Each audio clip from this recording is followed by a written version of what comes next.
चंदननगर परिसरात असामाजिक तत्वांचा धुमाकूळ वाढत असून एका धक्कादायक सीसीटीव्ही फुटेजमधून याचा पुरावा समोर आला आहे। भर रस्त्यात तिघा तरुणांनी भरधाव दुचाकीवरून जात पादचारी नागरिकाला अकारण लाथ मारून पळ काढण्याची घटना समोर आली आहे। या प्रकारामुळे परिसरातील नागरिकांमध्ये भीतीचे वातावरण निर्माण झाले आहे। 27 नोव्हेंबर रोजी दुपारी साधारणतः 4 वाजताच्या सुमारास ही घटना घडली आहे। इमामवाडा पोलीस स्टेशन हद्दीतील चंदननगर परिसरातील सीसीटीव्ही फुटेज सध्या मोठ्या प्रमाणावर व्हायरल होत आहेत। फुटेजमध्ये दिसते आहे की रमेश मोथे हे आपल्या घराबाहेर रस्त्यावर उभे असताना भरधाव वेगाने येणाऱ्या दुचाकीवर 3 युवक तिथून जात होते। अचानक दुचाकीवर मागे बसलेल्या युवकाने रमेश मोथे यांना जोरदार लाथ मारली।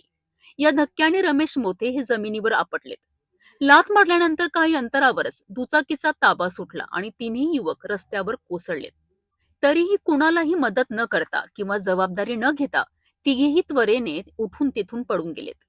या घटनेनंतर स्थानिक नागरिकांमध्ये मोठा संताप आहे। असामाजिक तत्वांचे प्रमाण वाढत असून वरिष्ठ नागरिक आणि महिलांसाठी घराबाहेर सुरक्षितपणे फिरणे ही सुद्धा आव्हानात्मक परिस्थिती निर्माण झाली आहे। पोलीस या सीसीटीव्ही फुटेजच्या आधारे आरोपींचा शोध घेत असून पुढील तपास सुरू आहे।